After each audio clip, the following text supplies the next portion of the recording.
Today, I want to tackle a movie that is very, very popular. There was even a legacy sequel last year, but the channel was not around, so we didn't talk about it. But since this year is the 30th anniversary of the movie, I think it's the best time to jump in on it and see how it holds up in 2026 and how it became a cultural phenomenon in the 1990s. So today, on Why You Should Watch or Rewatch, let's dive into Happy Gilmore. The year is 1996. Happy Gilmore, one of the early Adam Sandler picture. Adam Sandler out of Saturday Night Live.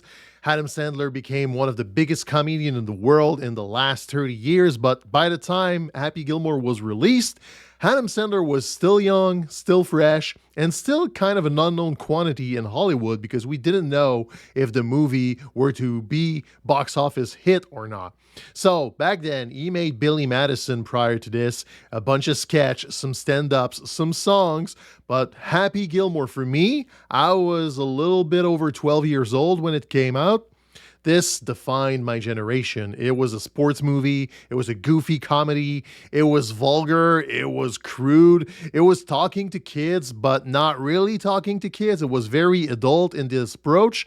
And that's why I think Happy Gilmore blew up. And then Adam Sandler blew up with, the movies. There's like tens of them, 20s of them, close to 100 of them. I don't know. He made the deal with Netflix to get exclusive pictures, but you know the drill in the 90s. There was Big Daddy. There was the Grown Up series. There was Click. I don't know. Name your favorite Adam Sandler movies in the comments. I think it will be way quicker than me listing all of the Adam Sandler's accomplishments. One of the things I liked about Happy Gilmore is the collaboration with Dennis Dugan. If you know a little bit about Dennis Dugan, as an actor, film producer, director as well, worked with Sandler on like 10 movies after this. But for Happy Gilmore, he was straight out of Problem Child, a movie I'm very fond of. If you grow up in the 90s with the late John Rither, this movie is bonkers, by the way. You should watch it if you are curious. Maybe not show it to your kids. It's a crazy movie. But in Happy Gilmore, you find this raw energy, he's a rascal. Basically, let's just call it this way. The movie is a rascal movie, and Happy Gilmore is the perfect encapsulation of how you can be unlikable, but still carry a movie, and by the end, be the likable character that everybody wants to see succeed, even though, let's call a cat a cat, Happy Gilmore is not a very good guy in that movie. Yeah, I said it. Happy Gilmore is not a good example. And 30 years later, it's very obvious. The movie is super violent. It's crude. It's not really considerate for any other people besides himself. Yeah, he want to save the grandmother's house and try to play golf to collect some money, but he disrespects pretty much everybody along the way except the love interest. So basically, Happy Gilmore is a crappy role model, but we end up cheering for him pretty early in the movie because he's funny. He's a funny character. He laughs a lot, and the violence as a comedy trope was a very successful one in the 90s and in the 80s as well, but not as much anymore. We are not laughing as hard at people getting hurt or kicking the balls, or just people being mean to other people. Happy Gilmore is driven by all these older comedy tropes. So if you grew up in that time and you look back at Happy Gilmore, you are glad to see it again. It warms your heart. It was like this when you were young. But the legacy sequel last year proved to us that you cannot do comedy like this anymore. And Adam Sandler is, like, by any means right now, a very stand-up guy, super well appreciated, but the movie was a love fest for everybody. It was super respectful, really classy, trying not to rough too many feathers along the way. So the Happy Gilmore 2 is probably the movie Happy Gilmore should have been if comedy was not that edgy at that time. So 30 years later, when you go back to Happy Gilmore, if you've never seen it, it feels off. Like really, really, really off. Really violent. And not at all that funny. If you're not in on the jokes, movie falls flat pretty quick. So that's why talking about Happy Gilmore on a channel like this is it's kind of weird for me because we appreciate good movie, good cinema, author cinema. We try to see connections between movies, books, and historical importance. But Happy Gilmore is a hot dog. Let's call it a hot dog. When you want to eat a hot dog, it's great. And you know exactly what you're getting. You're getting fast food. You're getting a little bit of food in your mouth, quick in, quick out. And it's advertised as such. It doesn't have the pretension to be something else. Even Roger Ebert back then only saw the movie as a big product placement, especially for Subway. Not that I want to name the company, but if you watch the movie, it's pretty obvious that Subway poured a lot of money into it. So the movie is pretty much a hat vehicle. And it's also fast food on film, which is great. When you want to watch this, you want to watch this. But when you look back 30 years later, what is there to remember about eating fast food when you were a kid? That's the beauty of Happy Gilmore. It was created in a time where everyone had the same cultural reference. We were going to see the same movies in theaters. There was no streaming. TV was limited. So there was, let's say, 10 movie releases a month in the theater. So you're gonna watch the same movie as your friends in school, as your family, as other friends in other towns. So when you meet up years later, you can talk about the same thing. Adam Sandler blew up in the 90s because everybody was watching these kind of comedy. Jim Carrey was the same thing.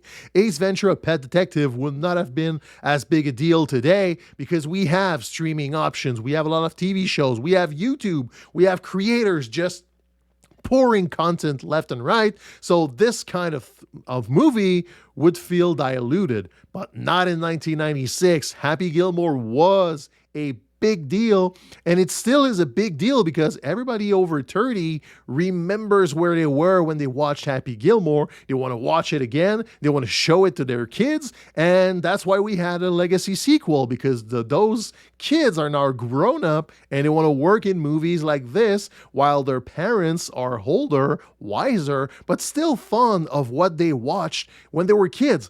So we are in this sweet spot where we can revisit movies that are not really good. Happy Gilmore is not a good movie. It's a fun movie to watch. It's a pleasant experience. It's a big part of my childhood. But if I take a step back, not a great movie at all. Story's full of holes. There's a lot of ups and downs. And even though it's a comedy, there's a lot of down times in it. The scenes with Ben Stiller, they drag on forever. But this is my opinion, by the way. I know if you like Ben Stiller, this kind of comedy maybe talks to you a little more. For me, it drags on and on and on. And the only saving grace in that movie is Carl Weathers, who balances everything out, plays the straight man. He's really essential to the success of the movie, to why Adam Sandler is not as unhinged as he was in Billy Madison, for example. The presence of a straight man here makes everything click. So it's very important that there is a Carl Weathers type of character in this. And we were surprised to see him in that kind of movie because Carl Weathers, if you grew up in the 80s, was the muscle man. He was the foe to Rocky Balboa. He was the partner to Schwarzenegger in Predator. Carl Weathers is a big, muscly man, but here he is allowed to be funny, he's allowed to be charming, and he's allowed to be equal to Sandler in a lot of scenes, and I think it's the secret sauce to that movie. In the end, I don't want to overthink this. Why I think you should watch or rewatch Happy Gilmore? If it makes you happy, just watch it. Just turn your brain off. Don't watch the legacy sequel. Just go back to the original and relive those moments for an hour and a half. Relive your childhood. I think it's important to do this. I probably do it too often. I watch a lot of older movies, and I even try to influence my kid with these movies, and it's really hit and miss. Happy Gilmore was a hit, but some other movies were misses. And funny enough, my kids loved Sandler way more in the later years. When they watched stuff like Click or Pixel or Big Daddy, they laughed so much more than watching Happy Gilmore. For me, it's heartbreaking because Happy Gilmore was the defining moment with Billy Madison. But for them, the more slapstick, the more genuine funny comedy, the kinder Sandler is, the better the movie is for them and their generation. So it's really interesting to go back and revisit this and not try to look at it with today's eyes, but just see how today it is received. Because the movie is still relevant. It's still interesting to dive back. But now you look at it a different way. And it's interesting to go back because now we know that Sandler can play a lot of other stuff on movies. That Sandler is a nice guy. Sandler hires the same people and he protects his crew. And he's genuinely a nice guy from what we know. So it's fun to go back, revisit the movie with that scope. But as for Happy Gilmore itself, if you've never seen it, you're not missing much. If you've seen it a lot, you know exactly what you're getting into, and who doesn't like a good hot dog every once in a while? Yeah, simple as that. Why you should watch or rewatch Happy Gilmore? Just because it's fun to revisit and go back in time. Revisit the fond memories, revisit the comedies of our youth. 30 years, it makes me feel so old, so old. But, we've been watching that movie for 30 years. I was watching it maybe once a week when I was a teenager, and then it dwindled down to once a year or once every other year. Now it's just, I tried it with my kids. It's there in the back of my mind, but I'm not going to really rewatch Happy Gilmore. But I'm happy that now it's turning 30, so people are going to revisit it and rediscover it and rediscover the Sandman. It's a really cool actor. It's a really good figure to have in our American cinema. So I think Adam Sandler is important, even though the movie is not all that great. So you should just go and revisit it and have a good time. Simple as that. I hope I'll see you soon for another movie on the channel. There's some good stuff coming. There's some more sequels coming. So we have to dive back into older movies just to understand why it's important. So yeah, I can't wait to just show you some more movies. Ciao.